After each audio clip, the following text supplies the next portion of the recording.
Pop School! Welcome to Cake Pop School. We're going to learn how to make cake pops. And today we're going to start with chocolate cake pops.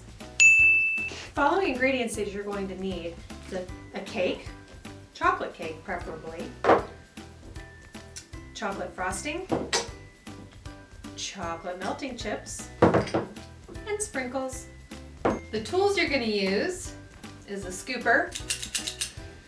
You're going to need a tray with some wax paper, a bowl to blend it all together, and then at the end you'll need your sticks and something to place them in. We have a wooden block, but you can use styrofoam or a cup of sugar. You can stick the sticks in also. And the spoon. Don't forget the stick. So let me start off by giving you a bowl. And what we're going to do is we're going to just place the chunks of cake in here.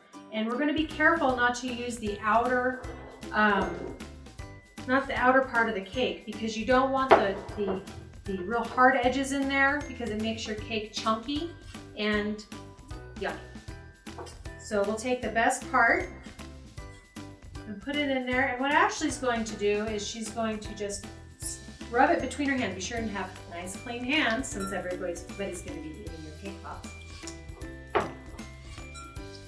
And she's going to, yep, just like Not hard. It's not hard. If Ashley can do it, anyone can do it. It's a true statement. Is that enough? And what I like to do is I like to take these crumbs, put them in a Ziploc bag, and feed them to my kids, who are never full. Is that enough? Okay, yep, that's enough. And you want it really fine. So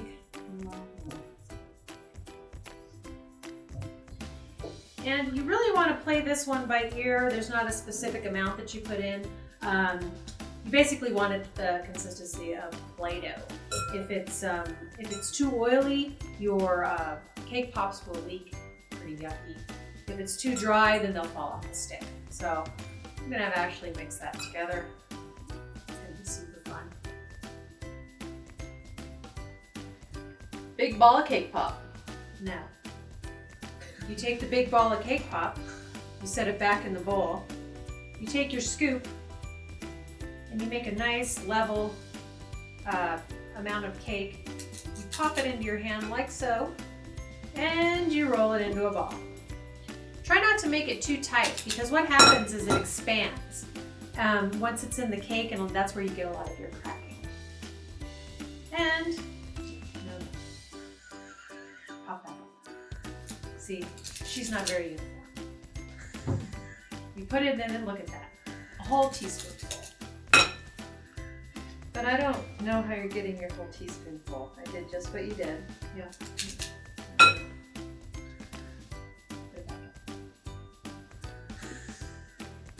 See, if you push it in, you wipe it off with your thumb.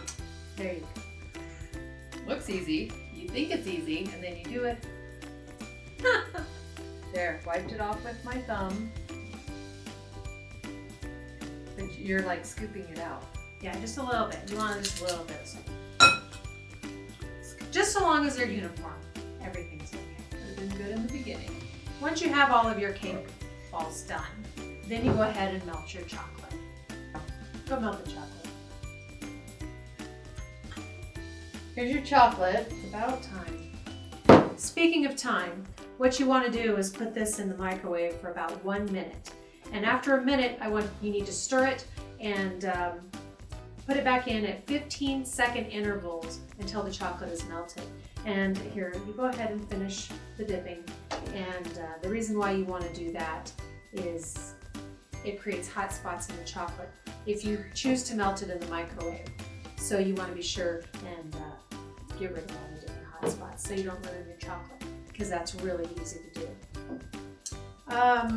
And also, if you like the chocolates, or if you want to know about the chocolates that I'm using today, look down at our link below and you can find out all of our favorite ingredients and places to find all of our little sprinkles and Why are you chocolate. putting this in, right? No. See, right? She just did it too shallow, and what that's going to do is the cake pop's going to fall right off. So what you want to do is press it in, pretty firmly, but you don't want to go all the way through the bottom. And it just takes a little bit of practice, but it's easy as cake once you get it done. Once you have all of your cake pop sticks into your pops and the chocolate has set, you can put them in the refrigerator for around 2 minutes. I don't like for them to get very cold because then there's a lot of issues with the chocolate cracking if your pops are too cold and then you put them into chocolate that's too hot. Also, later on, we will have videos on tips and tricks on how to get the perfect cake pop, so be sure to find us on our link below. So what we're going to do is we're going to take a cake pop, and the chocolate has set. We're going to place it in the chocolate. You can take a spoon, you can wave it around a little bit. You want to be sure and cover the entire pop. You don't. There you go, Ashley. Good job. And here's a trick. Don't have Ashley in your kitchen. Okay, here's another one I think I did.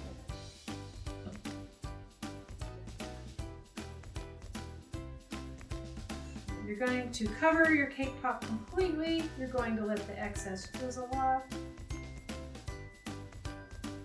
And voila. There's your cake pop. You might want to let it set for 30 seconds or so before you place the sprinkles on there. And what that does is it keeps your sprinkles from setting into the chocolate itself. But if you wait too long, they're going to just roll off the chocolate because the chocolate will have already set. And there you go, a chocolate cake pop. And we'll be here all day if Ashley's going to do it. So.